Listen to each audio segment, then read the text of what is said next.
छोरो मेहंदी खडक संभालो, खुद ही अपना चीर बचा लो। ये जो लज्जाहीन पड़े हैं ये क्या लाज बचाएंगे। अब है कलयुग का युग, अब नहीं गोविंद आएंगे।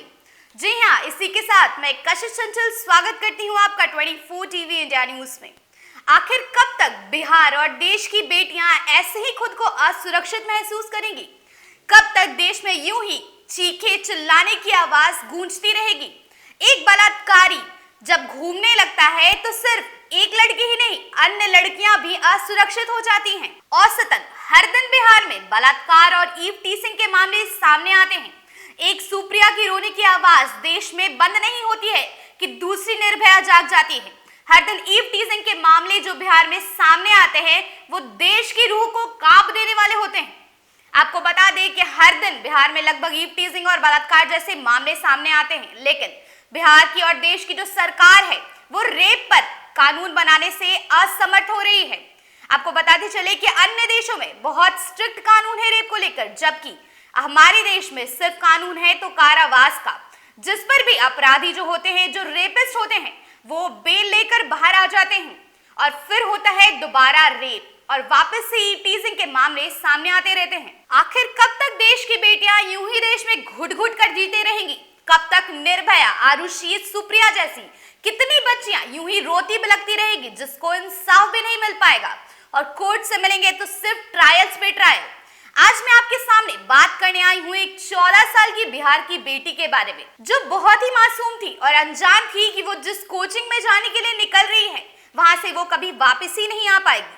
मैं बात कर रही हूँ सुप्रिया की, जो 14 साल के नाबालिग महनार में रहने वाली बिहार की बेटी थी। कहने को तो वो 10th स्टैंडर्ड में पढ़ने वाली एक आम लड़की थी। जब वो सुबह 4 बजे अपने पिता उमाशंकर की कोचिंग में पढ़ने के लिए घर से निकली तो वो शाम तक वापस घर ही नहीं लौटी।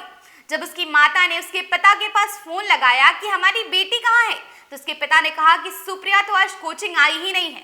जिसके बाद परेशान माता पिता ने पुलिस के पास कंप्लेन दर्ज कराई।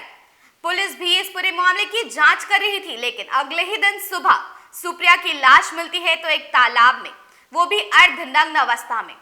मैं बात करती हूँ सरकार से कि आखिर ऐसा क्यों होता है? बिहार की बेटियां यूं ही अर्धनग्न कब तक होती रहेंगी?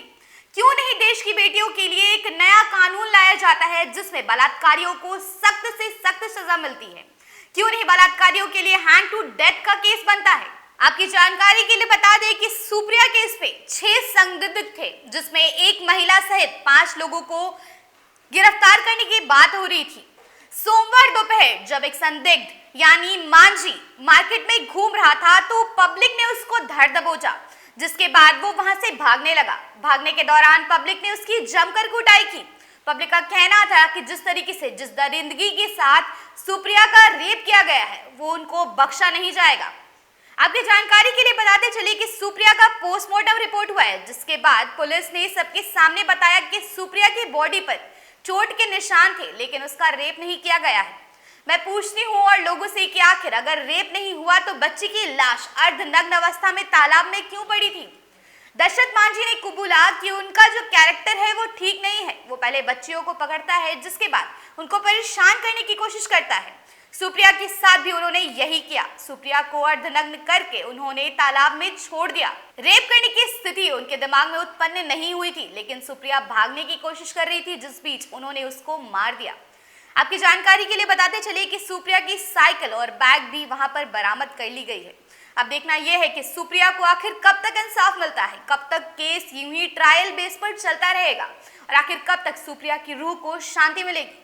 सरकार से यह सवाल हर लड़की करती है कि आखिर कब उनको न्याय मिलेगा, कब तक देश में यूं ही नई निर्भया, नई आरुषि और नई सुप्रियाएं जन्म लेती रहेगी। आखिर क्यों देश की बेटी यूं ही असुरक्षित है?